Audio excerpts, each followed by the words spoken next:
We had spent all afternoon in the kitchen, reading recipes and putting together ideas, and then selecting vegetables and meat and chopping them up and adding them to a pot, simmering at first, doing some sauteing, and then slowly adding more and more ingredients until we had created a large pot of soup.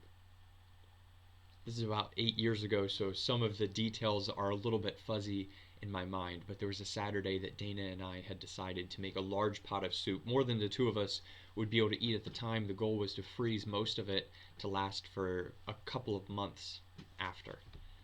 And so we had spent, it felt like almost all day in the kitchen working on this soup, between reading recipes and doing the work, and now the soup was simmering away on the stove and it was getting to be close to dinner time, and we were excited to try what we had made. And the soup smelled amazing, it looked amazing, it looked exactly like what we wanted.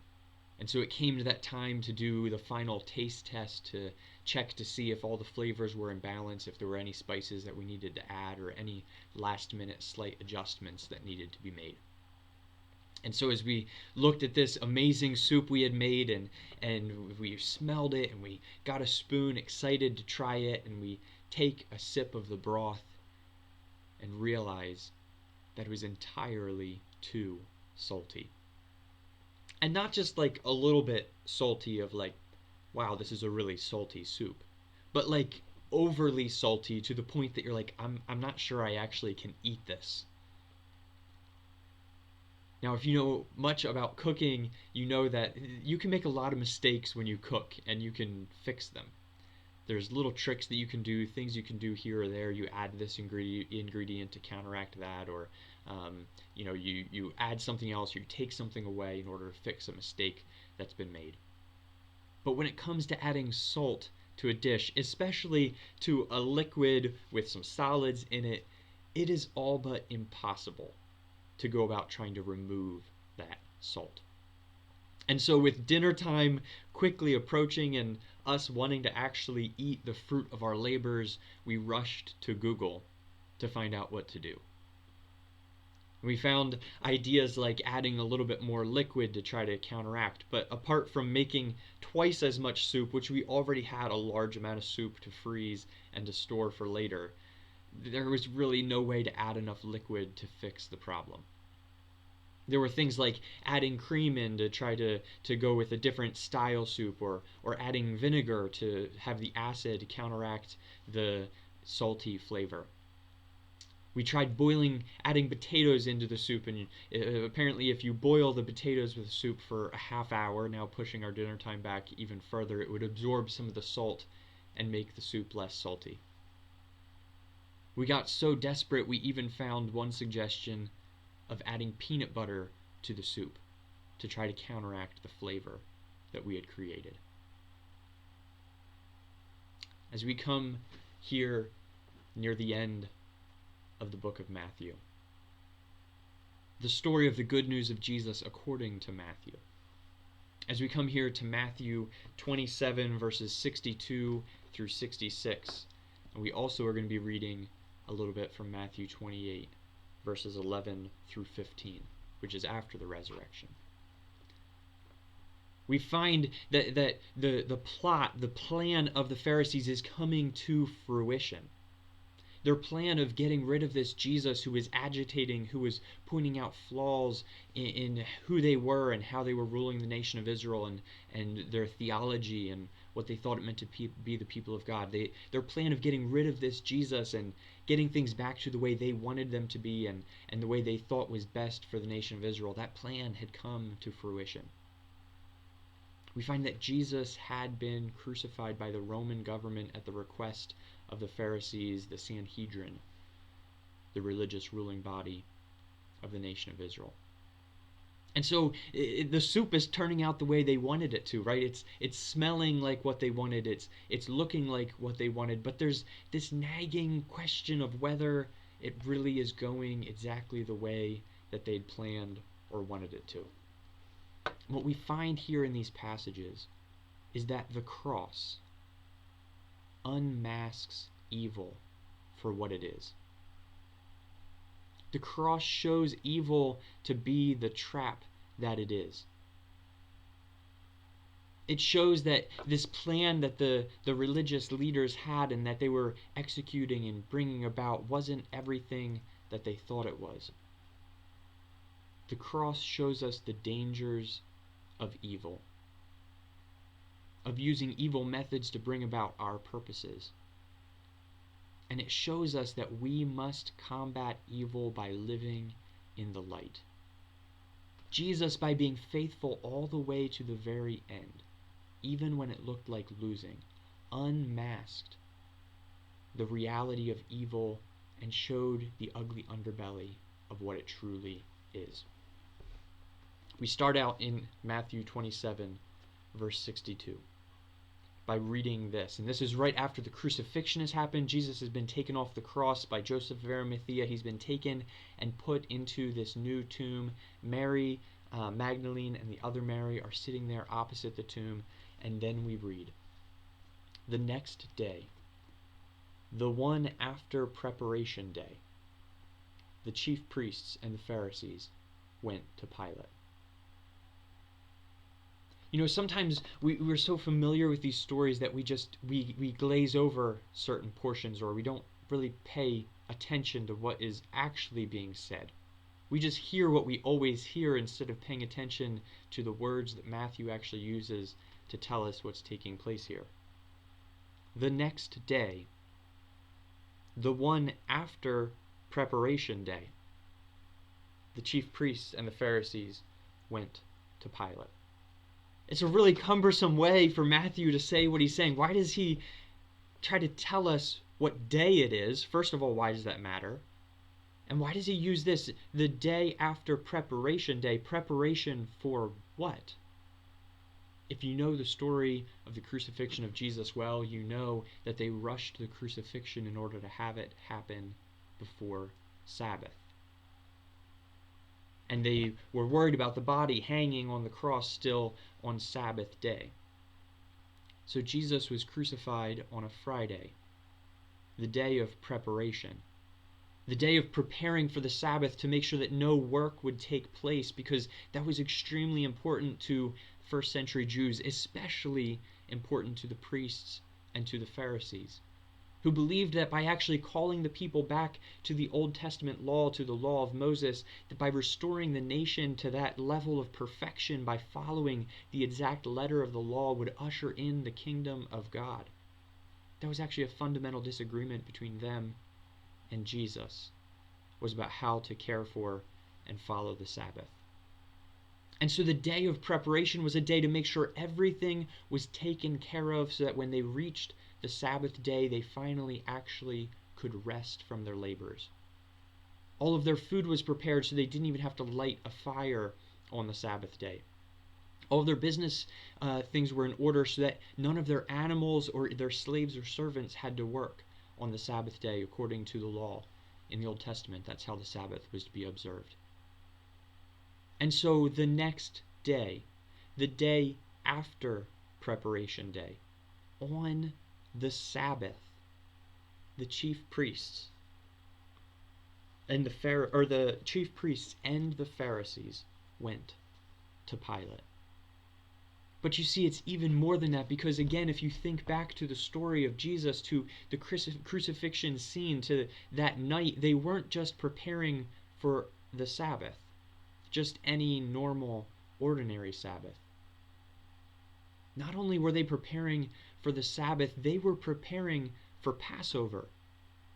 This was the highest, the most important Sabbath of the year for them as Jewish people. The day that they remembered God's deliverance from the oppressive Egyptians who had them enslaved and in slavery. The day that they remember that God's power is bigger than earthly power.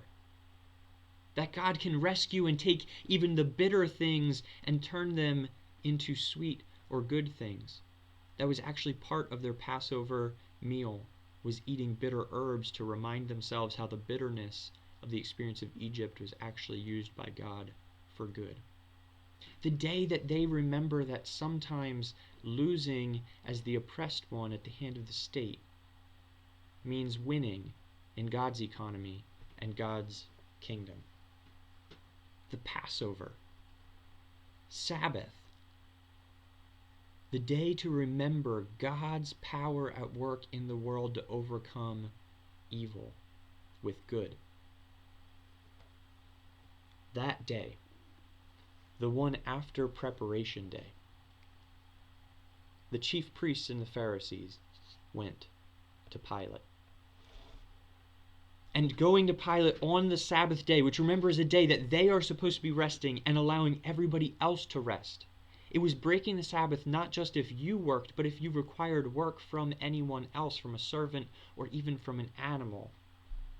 They went to Pilate and said, "Sir, remember that while he was still alive, that deceiver said, 'After 3 days I will rise again.' So give the order for the tomb to be made secure until the 3rd day. Otherwise his disciples may come and steal the body, and tell the people that he has been raised from the dead. This last deception will be worse than the first." "Take a guard," Pilate answered. "Go, make the tomb as secure as you know how." So they went and made the tomb secure by putting a seal on the stone and posting the guard. In this moment, as they're coming to receive the fruit of their labors, the fruit of their labors doesn't seem as sweet as they expected it to. They're caught by fear, by concern of what if things don't go exactly the way that they planned. And so rather than taking the Sabbath and the Passover to rest and remind themselves of God's power and trust in Him, they find themselves breaking the law. Breaking the law that they were responsible for keeping and that they preached regularly for others to keep.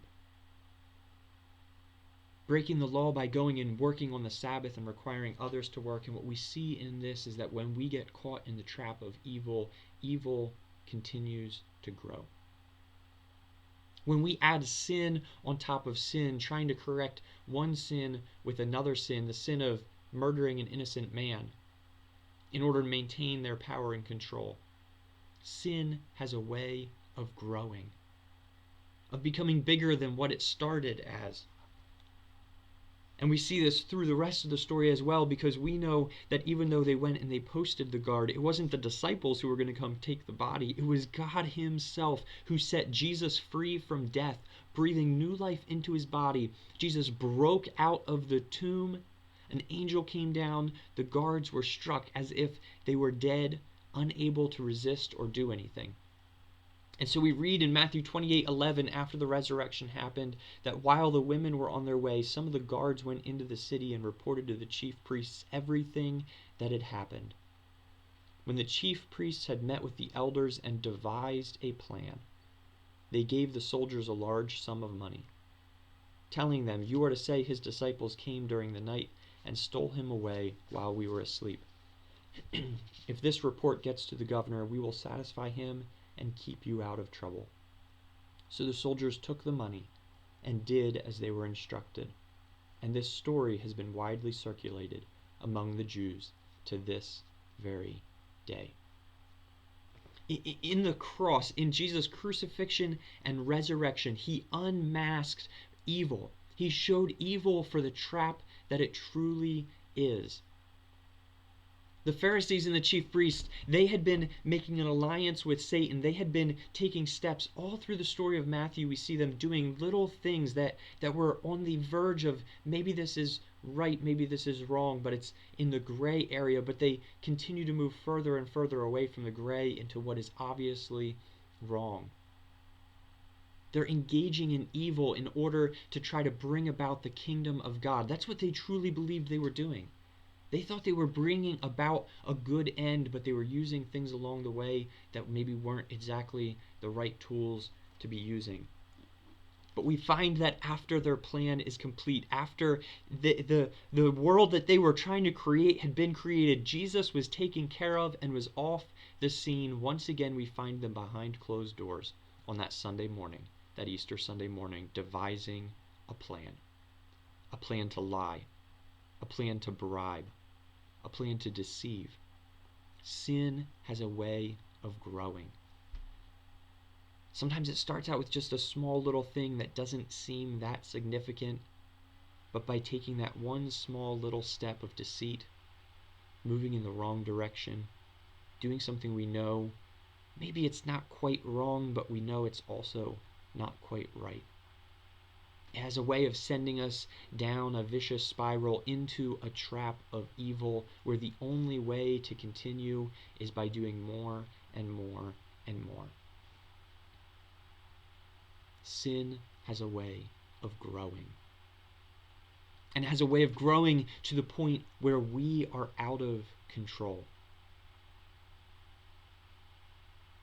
You see, the promise of Satan is to give us power and control. If you think all the way back to the garden, the promise that he gives to Adam and Eve is for them to actually be able to have power and control over their world by having knowledge the same as God. He said, "You will be like God."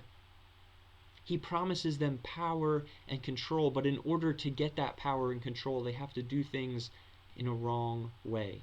They're taking a shortcut to get to their desired end. And so the trap of evil is that when we do things we know are wrong out of a desire to gain power or control, when we find that things are actually out of control, it requires us to do more wrong. The trap of evil is that when we do something we know is wrong in order to try to gain power or control in a situation, when we find ourselves actually to be out of control, rather than being able to admit that and take the necessary and helpful steps to do what's right, instead, we do more wrong. And so Jesus, in the cross, in his crucifixion and his resurrection, he unmasks the power of evil. He shows evil for the trap that it truly is. And so we see these Pharisees caught in this trap of evil, caught in this sin that's growing, and as they realize that they're not in control, we see them doing more and more wrong. And it actually becomes almost absurd. We find them going to Pilate in order to get a guard to guard a dead man's body. This doesn't even make sense. And of course they have their rationale for it, right? That the disciples might come and steal the body. The disciples right now are cowering in a room out of fear. Their plan has worked. Except for that there's something that they're not accounting for, and that is that evil ultimately cannot overcome good. That even though they've put Jesus' body in the tomb, his spirit is still alive, and that God, the same God who delivered the nation of Israel out of Egypt, is capable of delivering that dead man's body, Jesus' body, out of the tomb. And so Jesus, in his crucifixion and his resurrection, he unmasks the trap of evil for what it is, because the reality is that evil cannot give us control. In the short term, it might give us power that we wouldn't have had otherwise, but in the long term, doing the wrong things, living out of evil instead of returning evil with good, will always lead us to a place where we find that we actually are out of control. In a sense, the Pharisees here posting a guard at a dead man's tomb. It reminds me of Proverbs 28, verse 1, that says, "The wicked flee, though no one pursues, but the righteous are as bold as a lion." The wicked flee even though no one pursues. When we get to that place in our lives where we've added sin on top of sin, where in order to cover up the thing that we did wrong, we do more wrong in order to try to right a wrong situation. And we reach that point where we realize we are out of control, that we no longer have control of the narrative. That's the concern of the Pharisees here. We reach that point of being out of control, we end up jumping at shadows. Or as the Proverbs say, we run even though no one pursues us. And the promise of evil, of giving power and control, actually turns into a trap, where the very thing that promised us control actually leads us to a place where we now are out of control. And so in the cross, in his crucifixion and resurrection, Jesus unmasks the deceit of money. The lie that if we just have enough money, we'll be able to control the outcome of our lives. The Pharisees believed, the chief priests believed that by just paying another bribe to these soldiers, that they'll be able to keep this thing quiet that happened.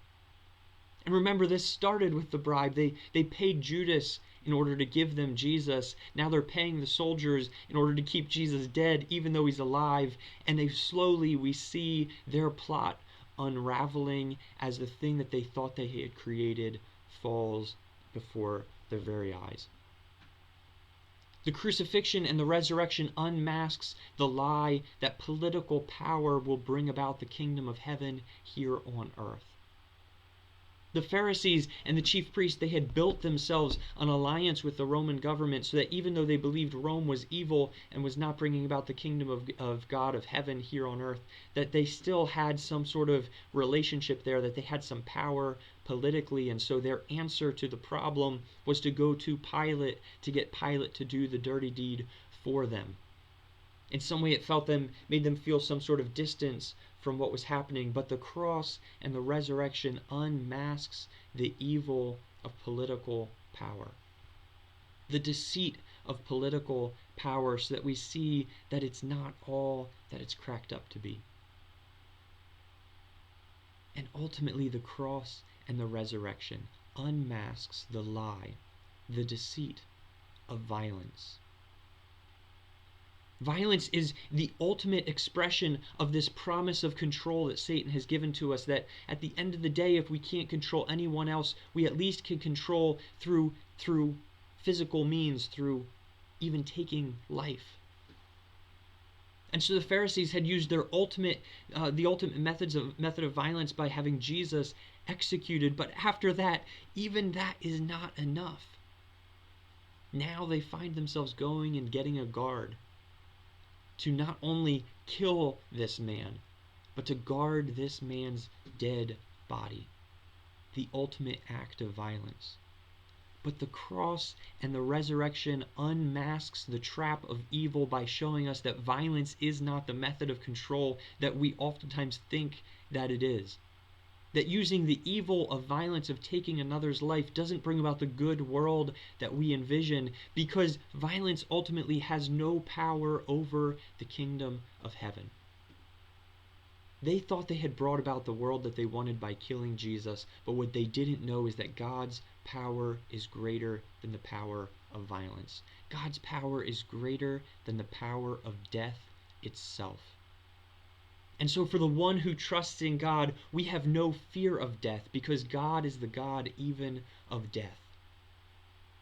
And so they had used money, they had used political power, they had used violence in order to try to overcome Jesus and put him in the grave. But the Spirit of God breathed new life into Jesus and broke him out of the grave and unmasked evil for the trap that it is.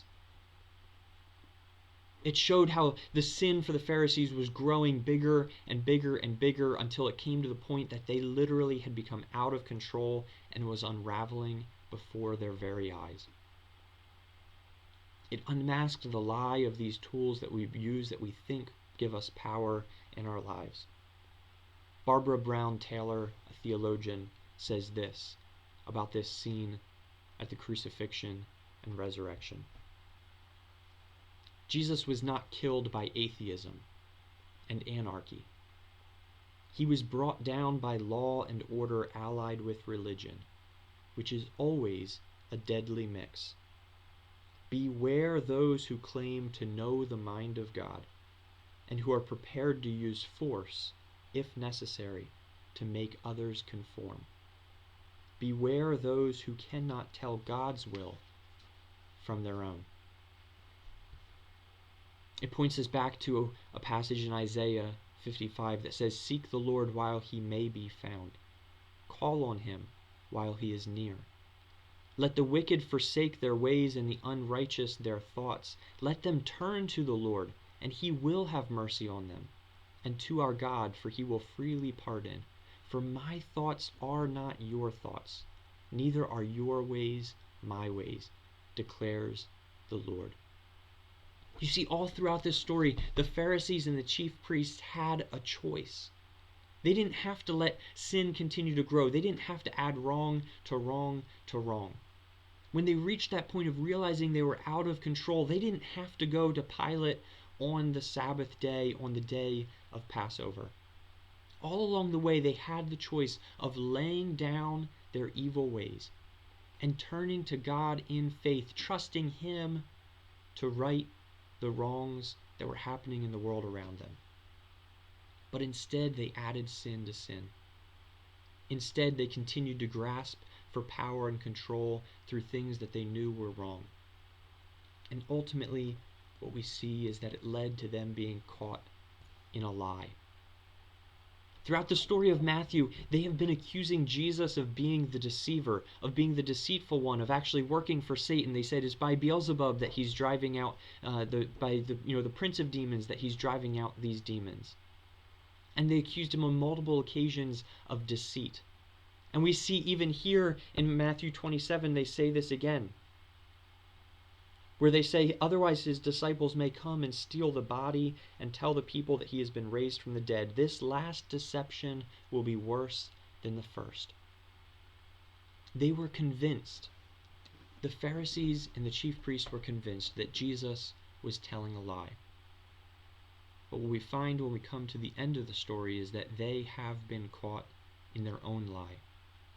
And it's them who are giving instructions and money, a bribe, to the soldiers to go out and deceive the people. And in this, we see that the cross, Jesus' crucifixion and his resurrection, unmask the trap of evil. They show us evil for what it truly is. It's not a shortcut.